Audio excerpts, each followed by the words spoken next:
Welcome, hello, and hi to AMA Senior High. 3 days classroom, 2 days your way. learning is fun every day. That's so AMA.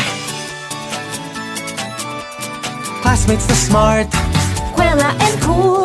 they brighten your day. That's so AMA. Teachers namin, So magaling. they show us the way. That's so AMA. Textbooks and ebooks, With robots thrown in. learning the modern way. That's so AMA. Aral at sipag, Go, go, go, go. let us seize the day. That's so AMA. High-tech aircon, Wi-Fi, No top up to pay. that's so AMA. We love it here all the way. For your senior high, make it AMA.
ACLC College of Commonwealth Senior High School Graduation Class 2021, the virtual ceremony.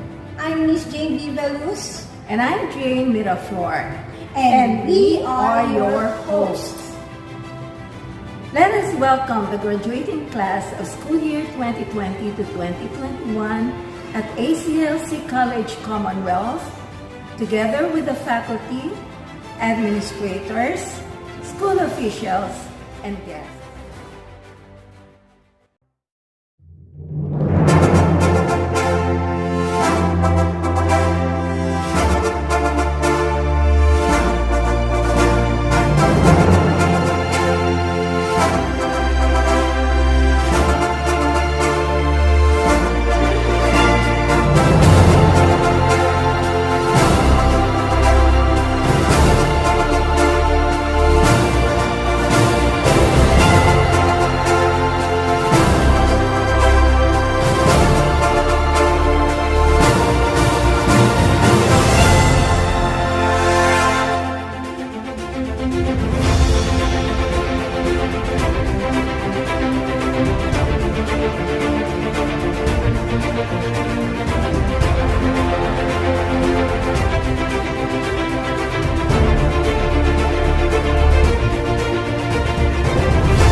To start our program, please stand at attention for the Philippine National Anthem.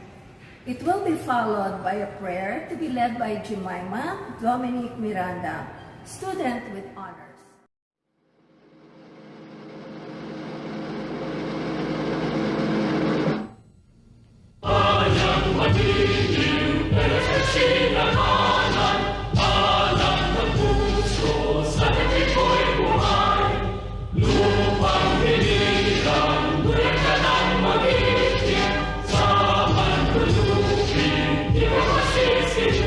Sa nagkakataon mo sa simula sa namin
the great unknown, where feet may fail,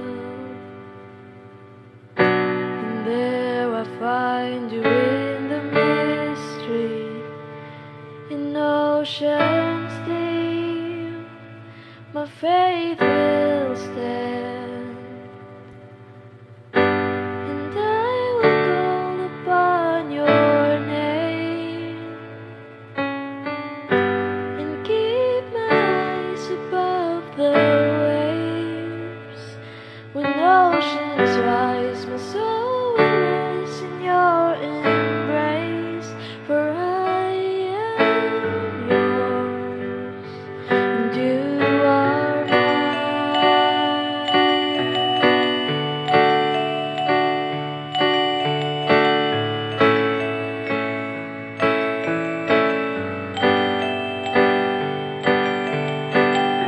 Your grace abounds in deepest waters. Your sovereign hand will be my guide.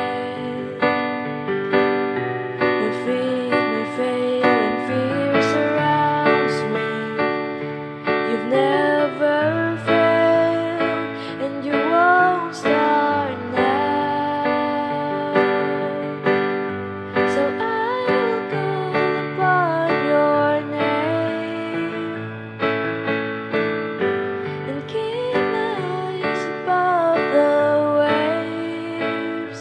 When oceans rise, my soul will rest in your embrace, for I am yours, and you are mine.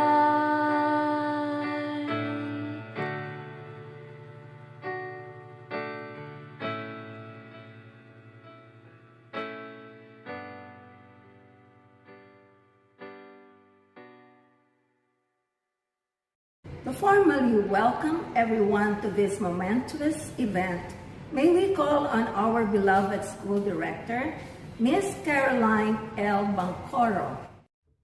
To our distinguished guests, to our managing directors, Dr. Mario B. San Andres and Mr. Victor B. Eusebio, AMA head office officials, our executive director, Mr. Carlos A. Zafra, our director for academics and affairs, Ms. Chari B. Manabat, dear parents, dynamic teachers, supportive admin staff, resilient students, friends, a pleasant morning and welcome to the virtual graduation ceremony of AMA Computer Learning Center Commonwealth for the school year 2020-2021.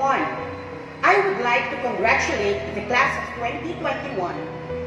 You are the very first batch to complete virtual and distance learning. I take great pleasure in welcoming everyone here during these tough, trying times, particularly with the pandemic still in full swing. Yet, we all found time to spend it here today with us. And I would like to thank everyone for being here for this momentous event. This batch made history for completing the school year, adapting to the new normal mode of learning due to pandemic. That in itself is quite a feat to begin with, since lessons are not taught the same way, they do not get to see their classmates and friends that easily, and the interaction and conversations are just not the same prior to the pandemic. I would also like to thank your parents for their continued support throughout this entire ordeal.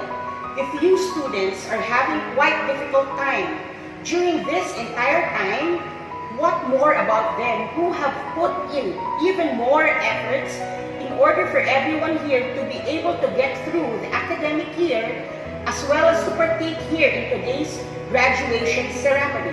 I would also like to show gratitude to our online learning coordinators for their dedication and patience in assisting our beloved students. To our Almighty God for the wisdom and guidance you have showered on our students. The most awaited day of each student is the graduation. It may not be the usual way, but be proud since you were able to overcome the hardships of online learning. You stood the test of time of pandemic. You are now part of history. Soar high and fly high, my dear students. Make your alma mater proud. Again, job well done, my dear grade 12 graduates. Congratulations and good luck on your next journey. AMA education system remains to be the leader and dominant provider of relevant and globally recognized information technology-based education and related services in the global market. AMA Education believes that educating young minds is significant in nation building, and so the institution equips them with holistic education that fits their needs. And to respond to the demands of times, AMA education system continues to evolve in service purpose by encouraging innovative learning. To deliver the message of our Chairman, Vice Chairman, CEO, and Vice President, COO, let's watch the video presentation. It is with great honor and privilege that I deliver to you the message from the Chairman of the AMA Education System, Dr. Amable Aguiluz III. Congratulations to the graduating class of 2021. Today unfolds a new chapter, and your graduation is an onset to new challenges and endless opportunities. We at the AMA Education System are honored to be part of your academic journey, and we join you and your families in celebrating this important milestone. The education landscape has shifted to a new paradigm because of the current global pandemic. There is no denying that the new normal has disrupted the way we look at education, and it had an unfavorable effect on US students. But despite that, you have turned this threat into an opportunity, and your tenacity has brought you to this momentous event. And because of your resilience, I know that you will get by any circumstances and trials that you may encounter along the way. I am confident that you are ready to join the workforce because your alma mater has provided you the knowledge and helped you to develop the skills that will be valuable to you in navigating the world of work. These will serve as your advantage to rise above others and to create a positive impact to the society. When you're already out there, making your dreams into reality and building your own future, continue to hone your talents and serve as a good example to others. I hope that whatever you will do it for the improvement of humanity and for the pride and glory to your families and alma mater. Congratulations, and I wish you good luck. Dr. Amable R. Aguiluz V, Chairman.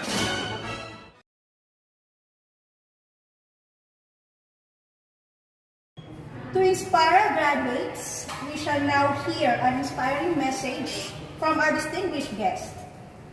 Our guest speaker helps Filipinos achieve financial freedom through business and financial literacy. He is the president of Alpha Logistics and also the president of FFP Consulting.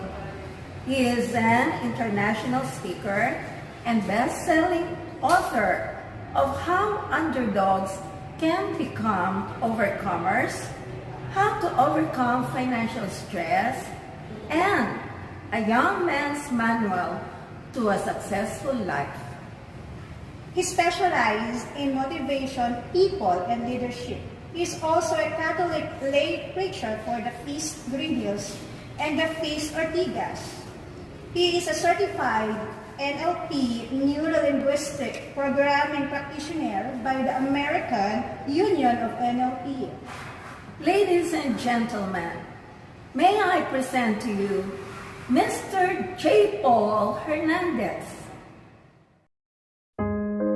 Hi everyone! Congratulations to the senior high school students graduating of ACLC. My name is J. Paul Hernandez, or Brother J. Paul Hernandez, and thank you for having me as your guest speaker today. It's such an honor to be here, and how I wish that we're all together today. I wish I can hug you, I can congratulate you, high five you, because graduating senior high just like is amazing, and doing it like more than a year of doing it online, it's just crazy. And I'm sure a lot of you have thought about, hey, life is hard, school is hard, my parents are struggling financially, and I know you've seen your parents struggle. Maybe they had a struggle paying for your tuition. Maybe they struggled with their jobs or their health, or maybe you've lost someone the past few weeks or months. What is my point? Life is hard, and lahat tayo magkakasama rito. Lahat tayo struggling. And I just want to tell you, if you're here, you didn't give up, congratulations. And this success is one step closer to your bigger success in the future. And I just want to start by sharing a Bible verse, because I'm a Catholic lay preacher with the feast, and I always connect my message or my inspirational talk to Jesus, to God, to something from God's word.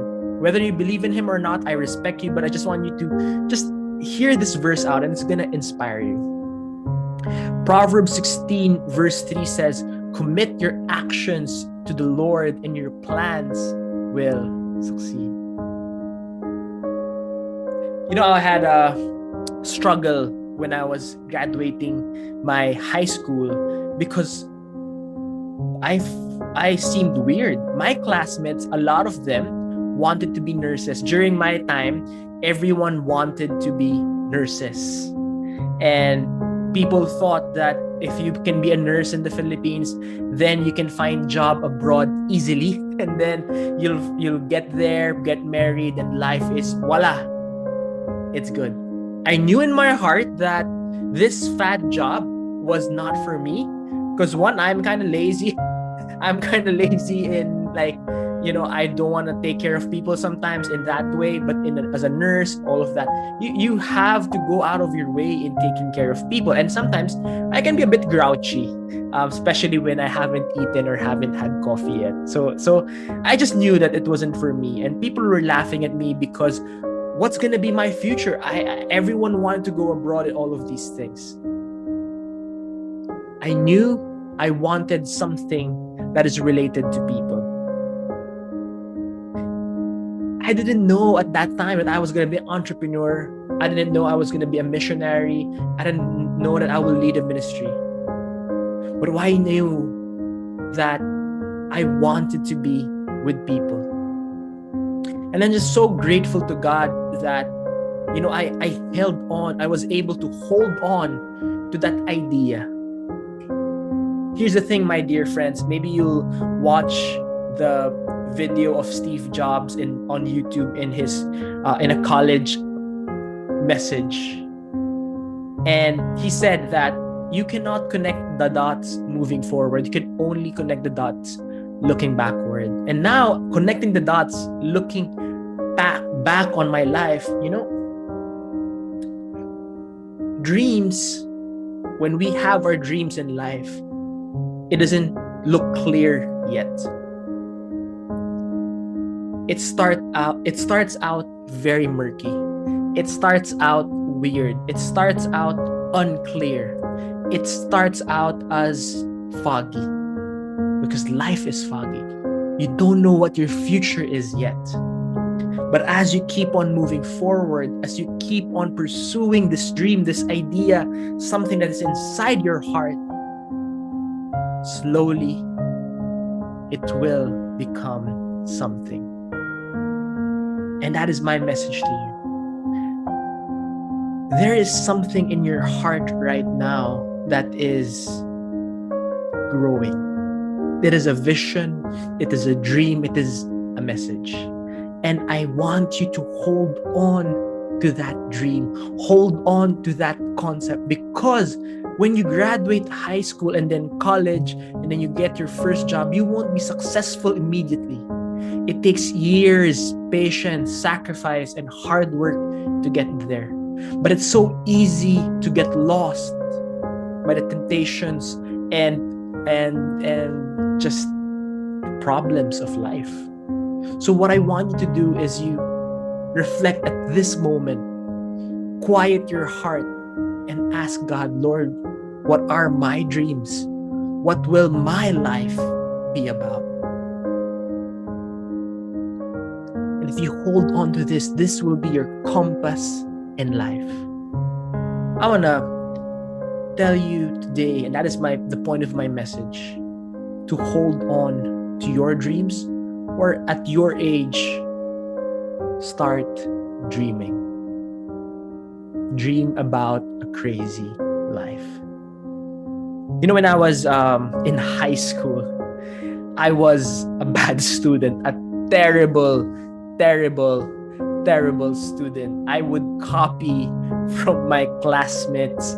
I didn't study. The only class I would remember would be English and history or social sciences, but everything else I would fail, especially math. I was a bad guy. Why? Because I just didn't know what to do. It took me years to figure out what I wanted to do. And you know what? I was in a bad crowd when I was in my senior high days or age, because I had a bad relationship with my parents. My parents and I weren't not that good as a unit during that time. I had issues with my dad. He was, always out. We didn't have good friendship. So I spent time with the wrong crowd, and I just did a lot of bad things. So when Brother Carl Zafra asked me to give this talk today for your graduation, I was so excited, so proud, so scared, because I knew I didn't deserve it. But guess what? I believe God has saved my life from a life of pain. Because even if I was bad, I was doing bad things, God still loved me and still led me to the right path. I realized that, my friends, they were not bad people, but they were the wrong set of friends to bring me to a brighter future, because we were all broken and bringing each other farther down the road. What is my big blessing? I met Jesus, and through having faith, a deeper relationship with God, I feel I was saved, and my future was saved. I started meeting the right people, making the right friends, and creating relationships that would prepare me for my future. I'm not saying that you ditch your friends right now, but I'm asking you to reflect on the people that you will surround yourself with. Are these people keepers, or are these people who will bring you down? Because I was one of those bad kids at that time. So I'm not like judging or pushing away those kids here watching this who are not okay.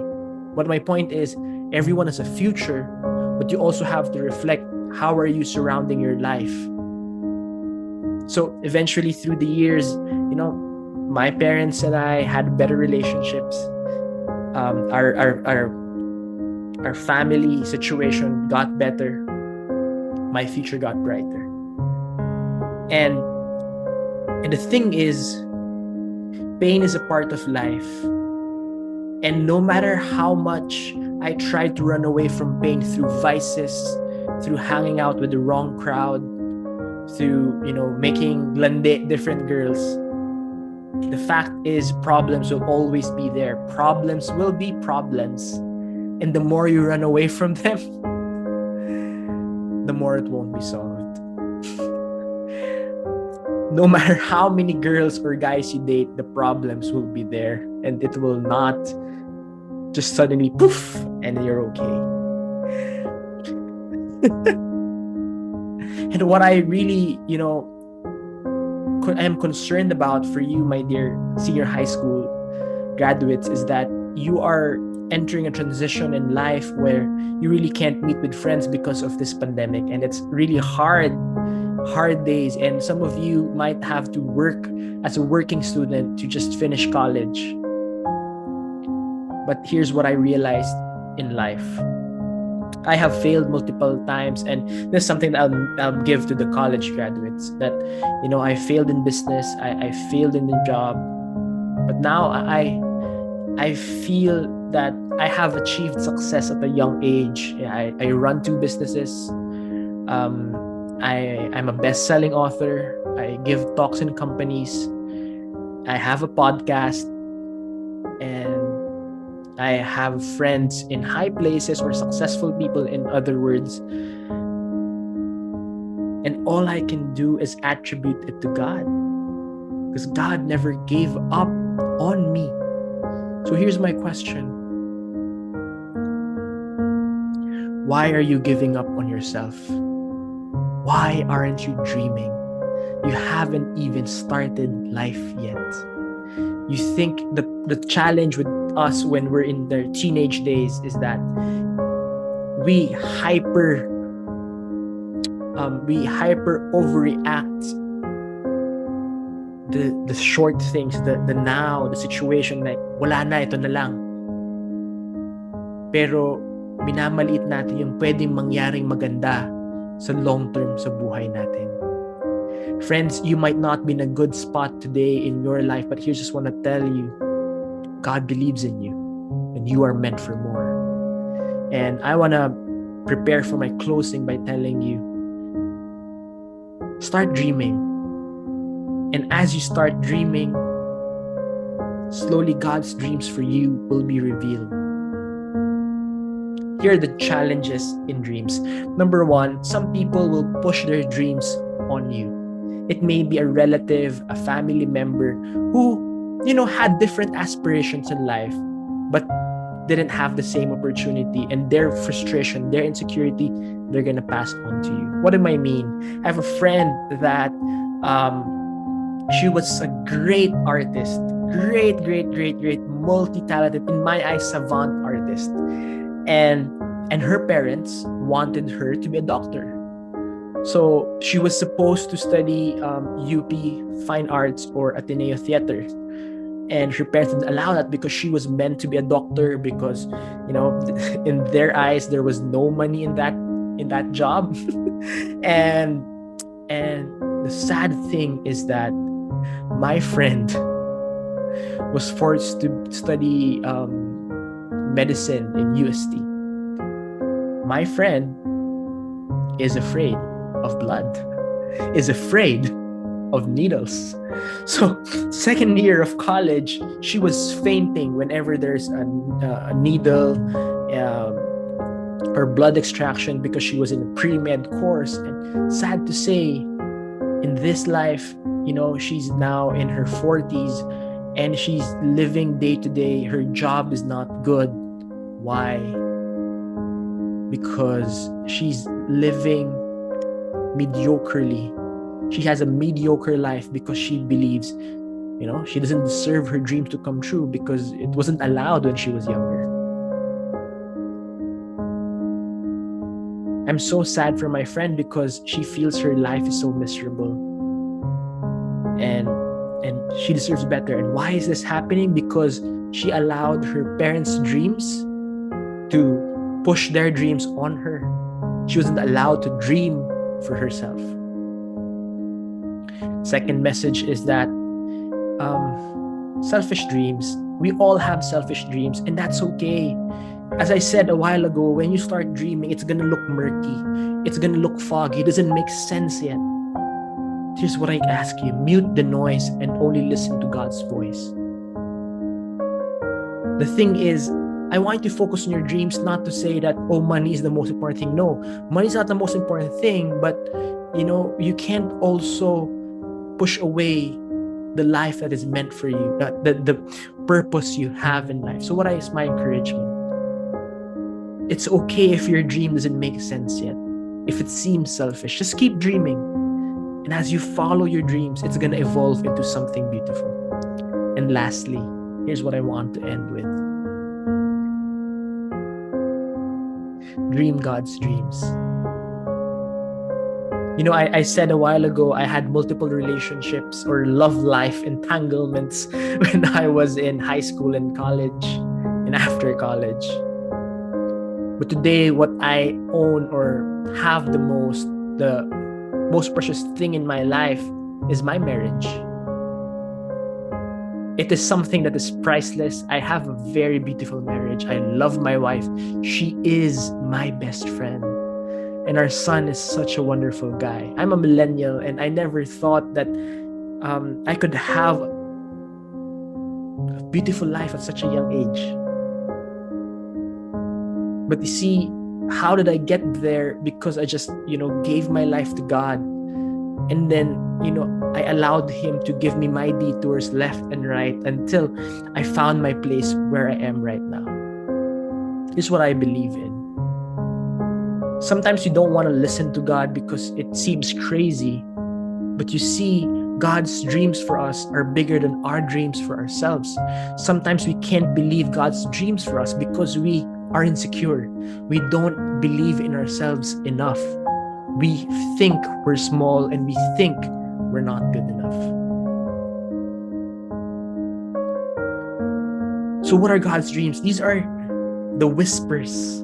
These are the thoughts, the images, the visions that we have when we're quiet, when we're alone, when we're praying, when we're reflecting, when we are just happy. These are the small nudges of the life that God leads us. It gives you peace, but you're afraid when you give this peaceful message because you think you don't deserve it. You think that you're not good enough. It's like the same fear that Saint Joseph experienced when God told him that, he's going to be the husband of Mary. But you know what? I believe that God believes in you more than you believe in yourself. So here's my encouragement, my dear students. Believe that God believes in you and start believing in yourself. You are meant for so much more. Dream God's dreams, and I'm looking forward to the life that you will pursue and life you will create in your future. You are meant for more. And I promise you that the best is yet to come. It might not look beautiful in the next 5 years, 10 years, 15 years, 20 years. But if you don't give up, your dreams will come true. Everything will fall into place. My name is J. Paul Hernandez, and thank you for joining me today, my dear students. God bless you. Congratulations. Thank you very much, Mr. Hernandez, for the very inspiring, insightful message you imparted this morning. Your words will surely guide our graduates as they tread a new path in their lives. May your message motivate them to strive harder. To do the honors of presenting this year's candidates for graduation, let's welcome the presentation of graduates by our school registrar, Ms. Maria Gracia B. Tumbado. Confirmation of their graduation will be done by the school's director, Ms. Caroline L. Bancoro. Good morning. I have the honor to present to you the candidates for graduation of academic year 2020 to 2021. Composed of 88 candidates for graduation from academic track, 108 candidates for graduation from technical vocational livelihood track, with a total of 196 candidates for senior high school graduation. as the registrar, after careful scrutiny of the requirements submitted to my office and to the office of AMA ES Chief Registrar, I have found that you have completed the requirements for graduation. I therefore certify that these 196 candidates for graduation have fully satisfied the requirements prescribed by AMA Education System and the Department of Education. Madam, for your confirmation, By the authority granted unto me by the Department of Education, I now officially declare you senior high school graduates. Congratulations! Ladies and gentlemen, the graduates of academic year 2020-2021.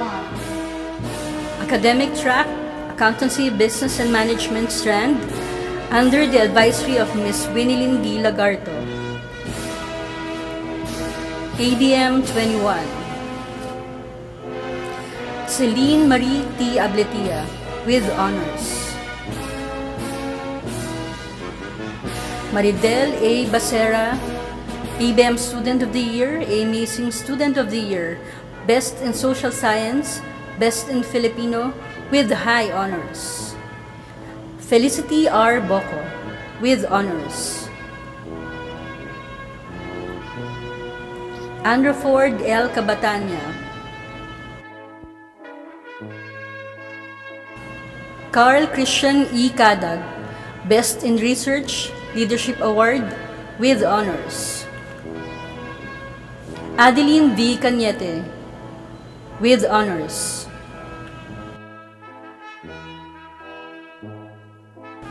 Arisa Jade N. Katubao, Best in Math, Best in Research, Academic Achiever. Carl R.V.C. Cura. Angel Grace G. Doroy, Academic Achiever. Lizelle A. Igloria, with honors. Precious Jonelle J. Landicho, with honors. Jomar R. Lares, with honors. Hilary D. Bingis. Mary Rose P. Lorica. AJ P. Manzanilla.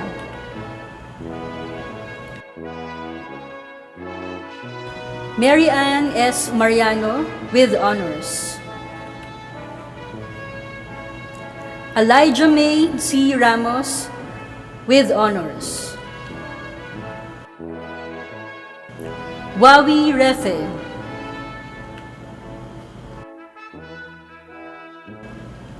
Izamay G. Simangan, with honors. Ruby B. Traqueña, Academic Achiever. Shane May H. Velasco. Florencia Zorro, with honors.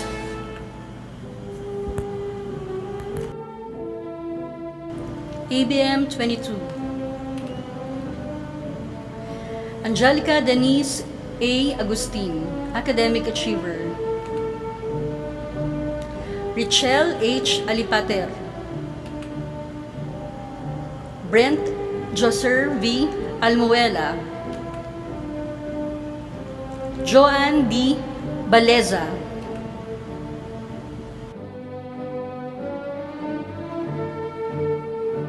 Cristal M. Desmonte.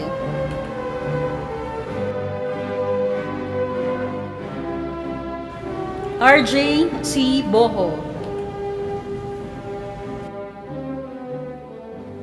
Arvin C. Bordeos. Alberto E. Casim Jr. Rose Diane R. Constantino.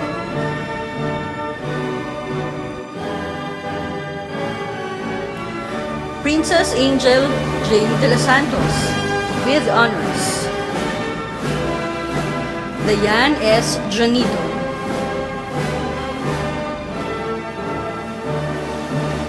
Joas G. Espenar. John Brennan J. Floralde. Christina M.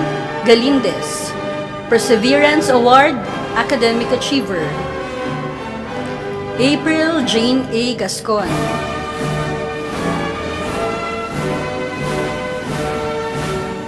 Zian T. Ibarientos. Jessica Noarin, Academic Achiever. Abigail A. Ongos.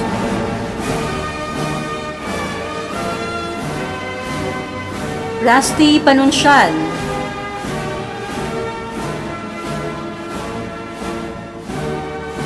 Rochelle F. Pascual, with honors. Christine Joy M. Cuinco. Haneline M. Cuinco, Initiative Award.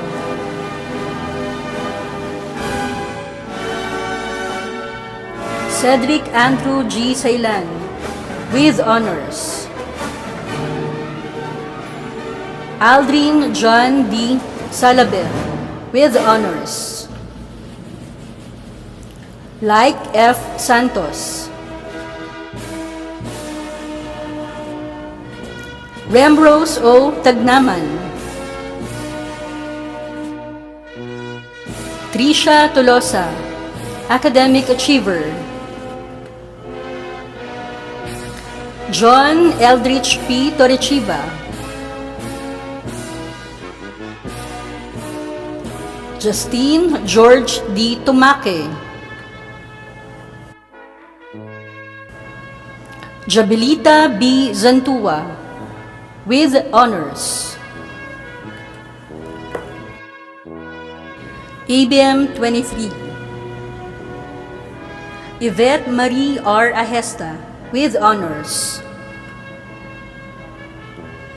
Bea Bianca T. Bagasala, Best in Science, Best in Research, with high honors. Ace Lawrence C. Bataan. Ronnie S. Bigkas, Jr., Academic Achiever. Camille L. Bolair.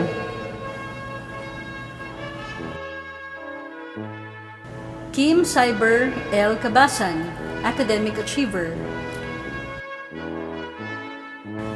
Kyla L. Carbanilla.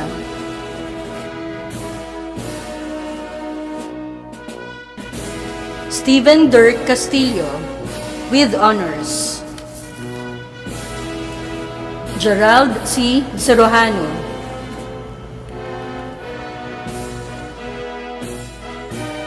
Stephen Francis B. Chua.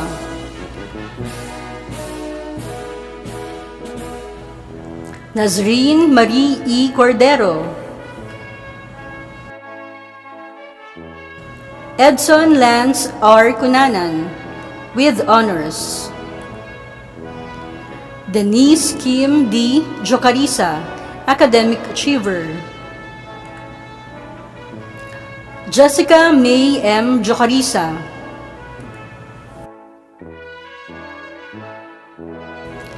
Mary Joy F. Domingo, Academic Achiever. Mariela Jasmine P. Elias, with honors. Katrina Kate Z. Eugenio, with honors. Charmine E. Evaristo.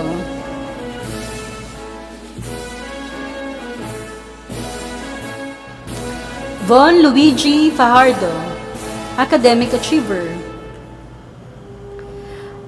Bianca Margaret T. Francisco, with honors. Jessica B. Garcia, with honors. Gurley Wesson, with honors.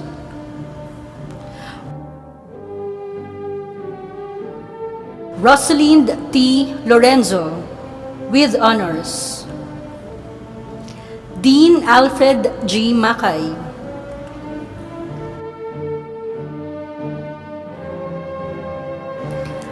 Apple Joy A. Malasa.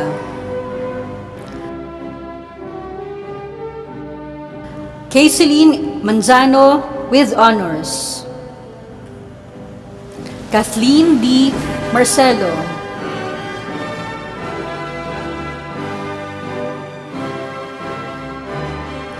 Raylene R. Muguer. Akina Hyacinth N. Peñaranda, with honors. Gilbert E. Peñaverde Jr., Team Player Award, with honors. Ralph M. Rihuso.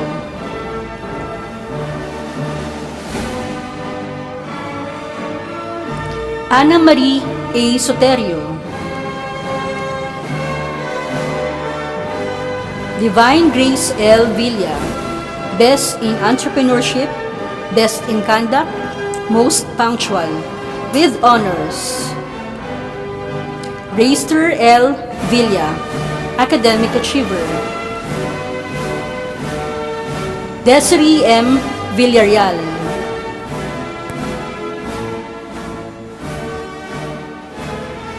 Kenneth James Yadaw. TVL Track, Information and Communications Technology Strand, under the advisory of Ms. Jane M. Miraflor. ICT 21. Vince Michael N. Abiertas.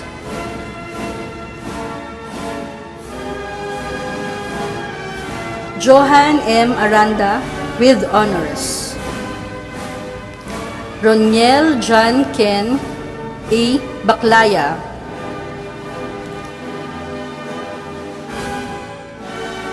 Kian Tristel Bago. Ryan I.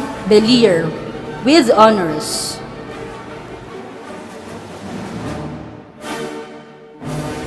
Jason L. Belmonte. Maria Joanna G.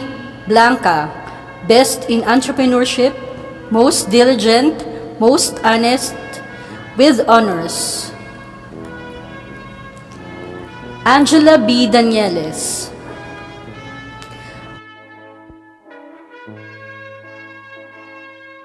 Jethro C. De La Cruz. Johnny A. Gabuyo, Academic Achiever. Mike Chester L. Guatato.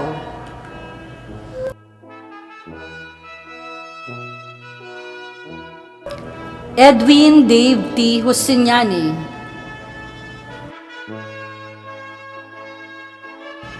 Carl Wilbert G. Martos.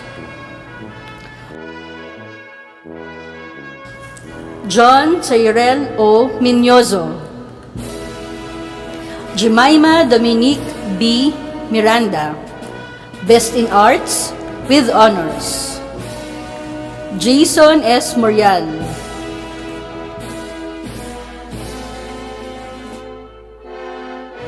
Angelo E. Nardo. Joshua P. Naveo.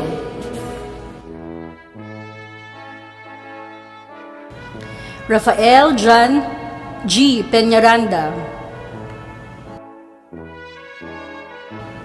Dirk B. Pescante.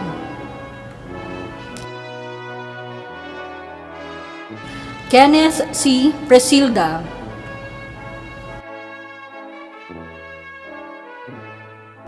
Bea Angela L. Relis, with honors. Rex Aaron Q. Restum, Best in Performing Arts. John Christian E. C., Academic Achiever. John Paul A. Umpad, Most Active Learner, with honors. Ron Renzi S. Yaptanco. ICT 22, under the advisory of Ms. Jane V. Veluz. Kyle Ivan V. Albay. Shims Miser D. Ampongan.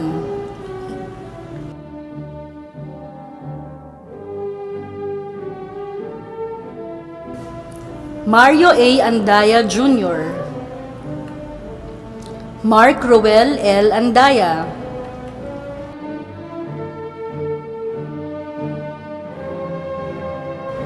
Josh Neil P. Andres. Jemuel John P. Balatukan.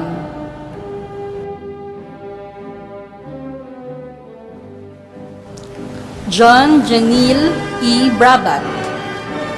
With honors. Mark Doniel S. Cabrera.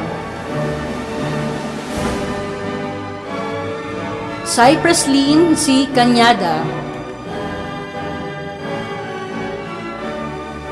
James Joseph D. Sells.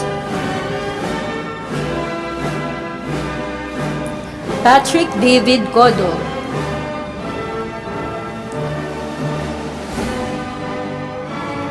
Hannah Rose R. Cortez. Ina D. De Luna.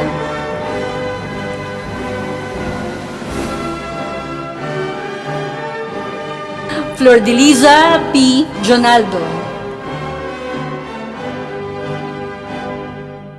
Brian T. Dola, Academic Achiever. Jose Virgilio C. Domingo, ICT Student of the Year, Best in English, with honors. Edmond Rayleigh T. Gumaro. Arian Joy P. Hernando, with honors.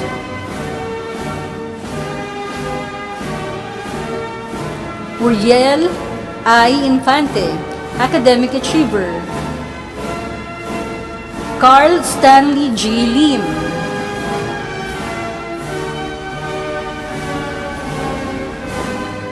Christina Maimot.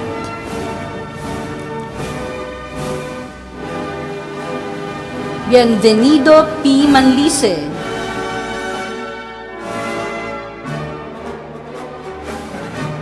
Brian S. Marchadesh. Christian O. Nara, Academic Achiever.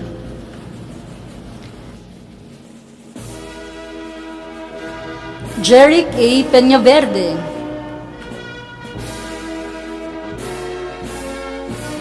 Eliana May B. Peregrine, with honors. John Carlo B. Peru.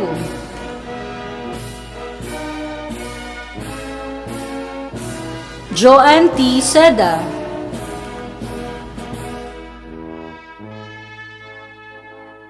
Wilgeline D. Torres.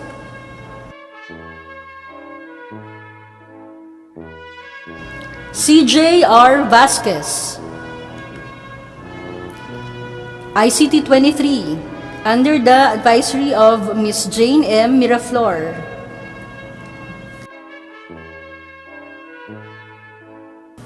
Alexandra Sofia F. Abogaa, with honors.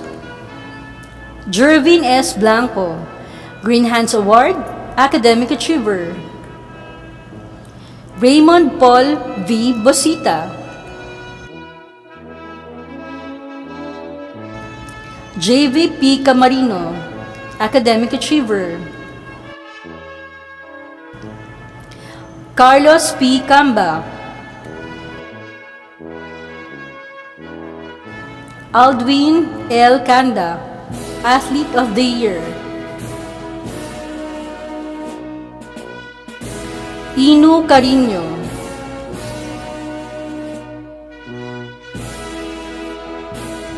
Charles Enigo D. Creo.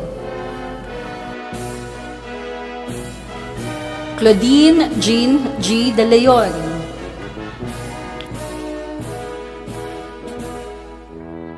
Shane Angelo C. De Leon. Hyacinth Claire O. Fernandez, with honors. Rafael Aldrich P. Geronimo, with honors. Angelica J. Hernandez, academic achiever. Rachel Ann S. Laranio, most hardworking student award, with honors. Mark Angelo U. Lienarizas, with honors. John Nicole C. Manalo. Gian Matthew O. Masangkay, academic achiever. Joshua P. Palmones, Brave Heart Award. Patrickson R. Peñarroyo, Best in Research, academic achiever.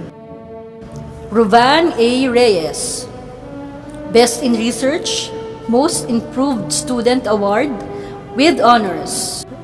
Laimi Jane M. Salvador.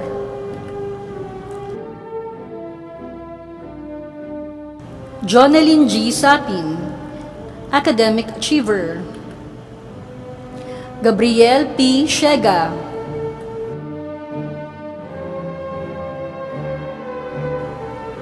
Mario P. Teposo Jr.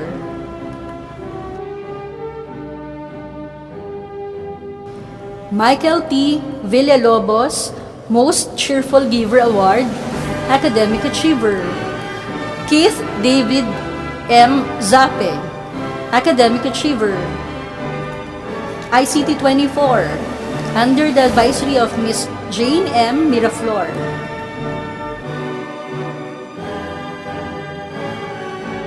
Riza D. Africano. Waki Maru M. Aguilar, academic achiever.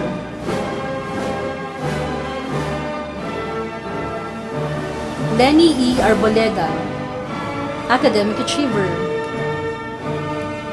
Jessica L. Asamies.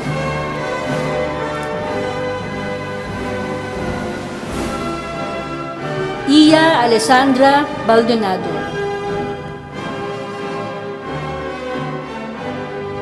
Andrea L. Balingasa.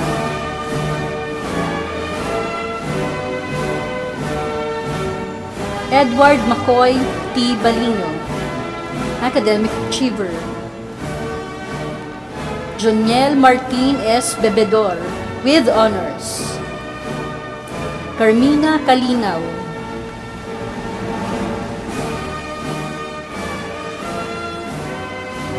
Jana Lay M. Carion, academic achiever. Crystalline May B. Castillo.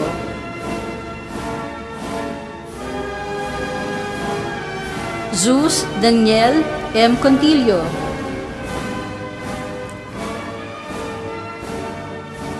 Jessica Paula C. Dion. Rain Vincent D. Eugenio, Most Dependable Student Award, academic achiever. Daniel C. Gorembalen. Ana Beb Iglesia.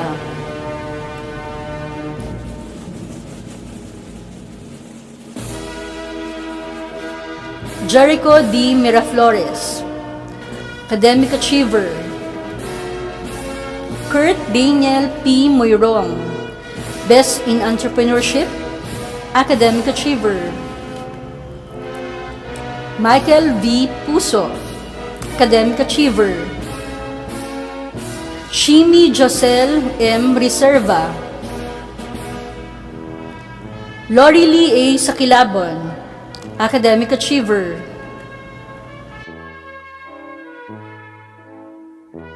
Noel Gian Cercino.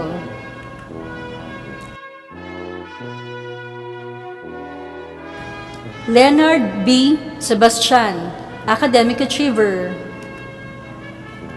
Alan Senilio Jr., with honors. Micaela RVP Torrevillas, Benica Mariz B. Trinidad, with honors. Let us now listen to the farewell message of our class valedictorian, Miss Maridel A. Bacera, after which Pledge of Loyalty will be led by Miss Bea Bianca Bagasala, class salutatorian. To our beloved Miss Caro L. Bancoro, School Director of ACLC, Miss Babylin Carbonell, Senior High School Academic Coordinator, Miss Winnie Lynn Lagardo, ABM Advisor, Faculty, OLC, Academic, and Admin Staff, Parents, Guardians, Friends, online viewers, and fellow graduates. The class of 2021, good morning. Graduation marks is not the end yet extraordinary chapter in our lives. It is not an end goal in itself. It is instead a part of the larger journey of our lives. Wherever our futures take us, this is it, my fellow graduates.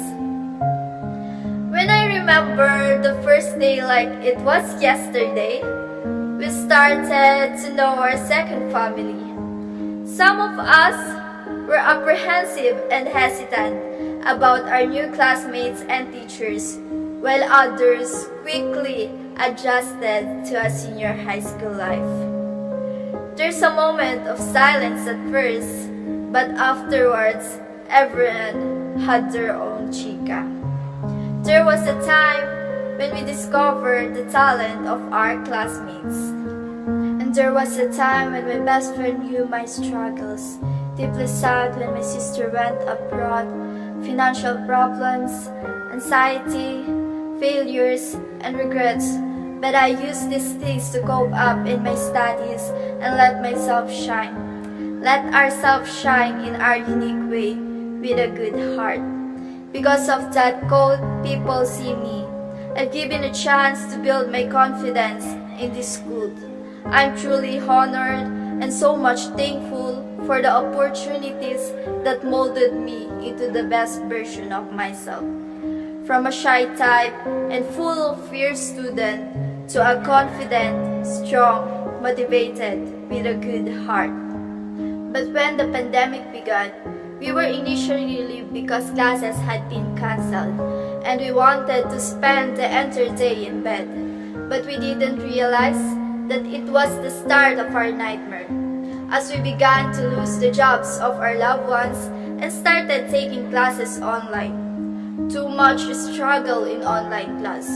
I witnessed and experienced my fellow students' hardship. We've been pressured when answering exams, and suddenly, they encounter connectivity problems or there is not enough load for our data. Trying to understand the lesson, but our surroundings were chaotic and noisy, and most of us wanted to stop studying, lose hope, always crying, and almost wanted to give up.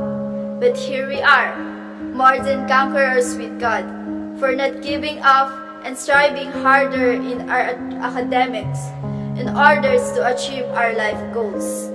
We don't need an award or a medal to prove that we have something special with us. We are all talented and deserve to be congratulated. And this is what this day is all about. I'm sure we'll imagine how this day will turn out. Since the pandemic continues, we are among the students fortunate who have watched and experienced the challenges of blended learning. For me, I thought about this so many times, but not in this form of graduation. We've all imagined the parties we would hold, the friends we would hug, and the teachers we would shake hands, like the usual one. My dear batchmate, this is the day when we can reap the fruits of our labor. Our senior high school diploma that we have all been waiting for. May I take this opportunity to express my heartfelt gratitude to all of our teachers for their unwavering commitment to their profession and for constantly reminding us of the tasks that we must complete. Even when they are stressed, they want us to move forward with no one left behind. We wouldn't be here if it were not for your help. Thank you, Ma'am Winnie Lagarto, for inspiring and encouraging us to be more positive in our lives, especially in those times when we are dealing with accounting. Sir Card Zafra, thank you for instilling in us the values that we all need to know. Also, thank you for spreading God's word, which everyone needs to hear. It's not just a word to spread, it's a word we can use as armor. Thank you, Ma'am Carol Bancoro, for all of your advice, for motivating us when we're on the verge of giving up, and for all the laughter and happiness you always bring to us. To our supportive parents, thank you for your sacrifices, love, and support. You inspire us to strive harder. Thank you very much. We are not here if not for our dear parents. Allow me to thank personally my Ate Grace for support and unconditional love. You are the best. And to my fellow graduates who survived the blended learning, especially to my classmates, thanks for the memories. Batch 2021 lang ang sakalang. Peace po. We are part of history who survived the blended learning due to pandemic. Our families are surely proud of us. You can't imagine the sense of relief they are experiencing. This is the best opportunity to ask for a reward for a job well done. Just kidding. We love you. Remember, graduation is not the end. It's the beginning of another journey. We're going to part ways, but we will see each other again. And last but not the least, thank you, Almighty God, for being with us, guiding us, and helping us overcome all obstacles of our lives. To God be the glory. May I end this speech with a passage which helped me to enlighten my mind and strengthen me. Proverbs 16:3. Commit to the Lord whatever you do, and your plans will succeed. You will conquer everything with the Lord if you trust Him completely. No matter what problems or challenges you may be facing right now, and always remember that you are victorious. Once again, congratulations to all of us, Batch 2021 graduates. God bless you all. My fellow graduates, please raise your right hand and repeat after me. Pledge of loyalty. In gratitude to you, my alma mater, I pledge my loyalty to you and your ideals, to perpetually uphold your standards and traditions, and to endeavor to serve my country and my fellow men to my utmost ability. Mindful that whatever destiny shall bring me, I shall have to live up to your highest and fullest expectation, worthy of being a true progeny of my alma mater, the AMA Computer Learning Center. Never to be complacent, we shall ever persevere for progress and service. So help me God. At this moment, we shall listen to the graduates' final song entitled Patuloy ang Pangarap, sung by Jessica Garcia, Rosalind Lorenzo, and Rex Aaron Rostum, followed by the singing of AMA Hymn.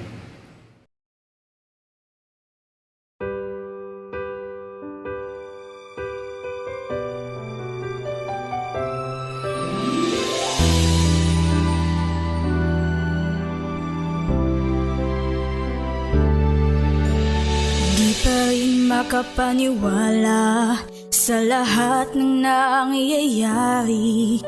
Pangarap parang kailan lang sa panaginip ko'y nakita. Ngayon ay dumating, Nang bigla sa aking buhay, di naubusan ng pag-asa. Ako'y nanalig sa isang pangarap. Ako'y naniniwala. Ako'y lilipad at ang lahat makakakita. Sa isang pangarap, ako'y naniniwala. Hindi ako titigil hanggat aking makakaya. Unti-unting marating, tagumpay ko'y makikita. Patuloy ang pangarap.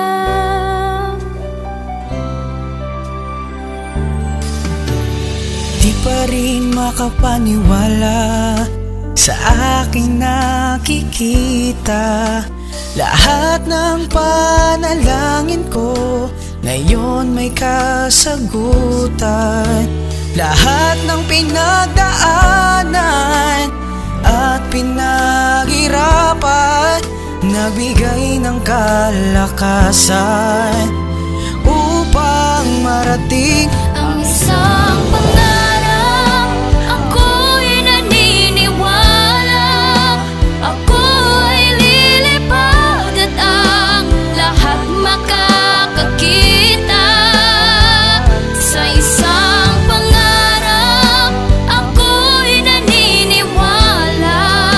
Hindi ako titigil hanggat aking makakaya.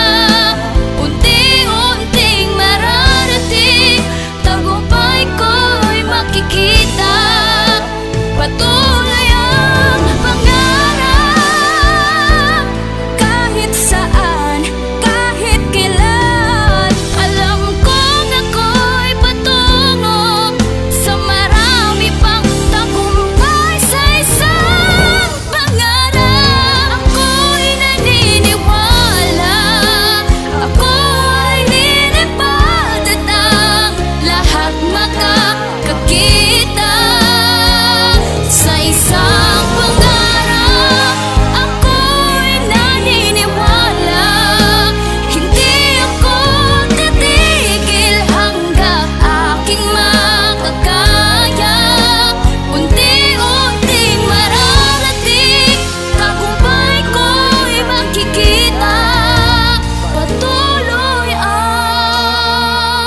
In behalf of the school's administrative staff and faculty, we joyfully congratulate the graduates, their parents, and advisors.